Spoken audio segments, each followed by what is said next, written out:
Halo semuanya, perkenalkan kami dari kelompok 9 RBL, Fisika Dasar kelas 28, Fakultas Teknologi Industri ITB. Kali ini, kami akan menjelaskan dan mendemonstrasikan mengenai langkah-langkah untuk membuat alat dan melakukan perhitungan dalam pengukuran serat alami dengan menerapkan konsep fisika dasar celah kisi. Simak video ini. Alat-alat yang digunakan: pulpen, laser,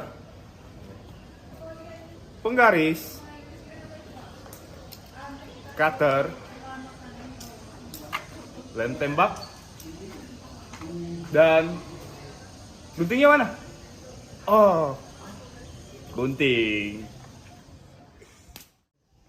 Selanjutnya, bahan-bahan yang kami gunakan ada stem buku, infraboard, glue stick, isi pensil, kabel tis, kertas milimeter block, kardus, dan serat yang kami gunakan ada serat kelapa, ada serat pisang, dan serat yang kami gunakan terakhir ada serat pandan.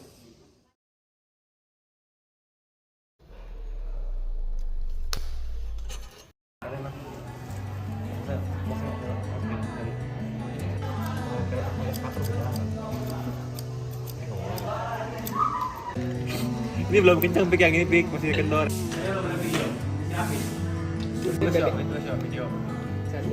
Cara kerja. Atau lagi? Iya, maksudnya. Siapa sih yang boleh?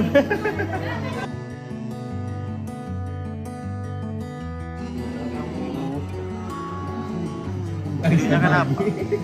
Step by step.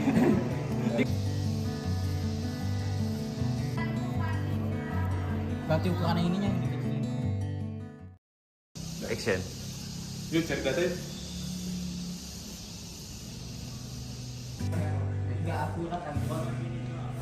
Tapi ini dari 7. 23 tambah 150. 73. 3.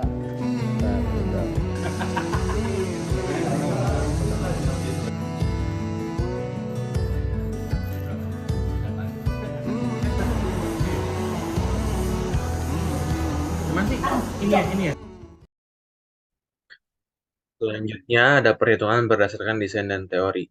Menurut prinsip difraksi, kita dapat menentukan diameter dari serat alami yang diwakilkan oleh variabel A pada gambar yang di kanan. Lalu, penurunan rumusnya sebagai berikut, dengan menentukan nilai tersebut berdasarkan prinsip interferensi destruktif atau pola gelap pada layar. Nilai sin θ-nya dapat ditentukan dengan perbandingan antara jarak antara layar dengan sumber cahaya dan jarak antar korde atau gelap. Lalu sin θ berlaku Y sama dengan F jika θ sangat kecil. Lalu didapatkan rumus akhirnya adalah A sin θ sama dengan N lambda dengan penguraian sebagai berikut. Selanjutnya mengenai pengolahan data, berdasarkan hasil pengukuran dan percobaan didapatkan data-data sebagai berikut, dan berdasarkan hasil perhitungan didapatkan persamaan untuk grafik regresi, yaitu sebagai sumbu Y-nya adalah order lambda dikali L, dan sebagai sumbu X regresinya adalah Y. Dan kita menggunakan Microsoft Excel untuk mempermudah pengerjaan pengolahan data. Selanjutnya di sini sudah ada tampilan untuk regresi berganda yang ini dan juga regresi linear yang ini. Digunakan dua jenis regresi hanya untuk membandingkan dan menentukan data yang lebih detail aja, karena di sini bisa saling melengkapi. Untuk regresi berganda bisa menampilkan nilai deviasi, intercept, dan sumbu X, dan regresi linear menampilkan ke visual dari data-data yang didapatkan. Nah, untuk cara regresi berganda, caranya ke bagian data, menu data, setelah itu data analisis, dan pilih regression. Di sini masukkan input Y, kita pilih, dan di sini sumbu Y-nya adalah N lambda L, dimasukkan juga karena sebagai nama variabelnya, lalu kita masukkan. Lalu untuk input X yang ini, dan dimasukkan. Nah, setelah diklik OK, nanti akan muncul regresi berganda sebagai berikut. Yang ini. Selanjutnya untuk cara regresi linear, itu kita pilih dulu data yang mau kita regresikan, yaitu yang ini. Yang ini. Nah, kita ke bagian insert dan ke bagian gambar grafik ini. Nah, setelah itu muncul dari grafik linear, cuman belum lengkap. Nah, untuk melengkapi kita pilih yang tata letak cepat, lalu pilih yang ada gambar FX. Nah, di sini sudah muncul sama persis muncul persamaan regresinya untuk persamaan linear, yaitu y sama dengan 195x sekian gitu. Lalu untuk R kuadrat. Nah, di sini untuk variabel dimasukkan untuk di variabel Y dan di sini variabel X. Dan sisanya untuk masing-masing syarat dan variasi sama caranya. Lalu untuk galat di sini di hasil perhitungan didapatkan dari hasil pengolahan sebelumnya mengenai grafik regresi, didapatkan nanti diameter yaitu gradien dari bersama linear. Lalu untuk hasil referensi didapatnya dari untuk serat dari mikroskop, dan untuk isi pensil mekanik didapatnya dari info dari pensil tersebut. Untuk perhitungan galat itu mutlak dari pengurangan hasil perhitungan dan hasil referensi dibagi dengan hasil referensi itu sendiri untuk dinyatakan dalam persen dikali 1%. Sekian pengolahan data. Pada bagian analisis RBL kali ini difokuskan pada perbandingan antara diameter berdasarkan percobaan dengan diameter referensi yang didapatkan. Nah, pada analisis kali ini berangkat dari tabel 5.1 pada bagian pengolahan data yang dimana terdapat 3 variasi, dengan variasi 2 merupakan variasi dengan rata-rata galat terendah yaitu sebesar 5,75%, dengan jarak kisi dengan layar itu sejauh 210 cm.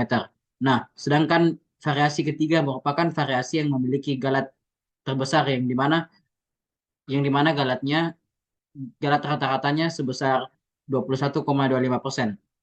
Nah, selanjutnya, adapun alasan digunakan galat sebagai indikator karena besaran galat ini dapat digunakan untuk perbandingan atau sejauh mana perbedaan antara diameter percobaan dengan diameter referensi yang didapatkan, dengan persamaan galat dalam persen yaitu mutlak dari diameter percobaan dikurang diameter referensi dibagi dengan diameter referensi dikali 100%. Nah, galat tersebut dapat dipengaruhi oleh beberapa faktor.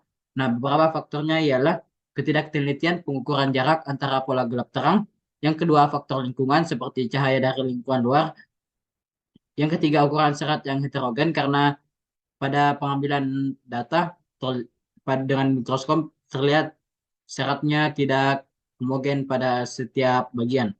Dan yang keempat, ketidaktelitian pengambilan data diameter referensi. Nah, adapun ilustrasi dari adanya faktor galat pada pengambilan data, pada gambar sebelah kiri terlihat bahwa sinar dari laser tersebut sangat terang sehingga untuk menentukan ketepatan dari titik pola gelap terang itu memiliki tingkat kesulitan yang tinggi sehingga terdapat ketidaktelitian pada pengambilan jarak tersebut. Nah, pada gambar yang di sebelah kanan merupakan salah satu contoh ketika ketidaktelitian pengambilan diameter referensi karena terlihat bahwa di sisi ini terdapat garis yang melebihi dari diameter yang sesungguhnya ketika menggunakan pengukuran pada mikroskop. Jadi sekian untuk bagian analisis kali ini. Sudah. Baik, sekian demonstrasi dari kami. Kurang lebih mohon maaf. Terima kasih.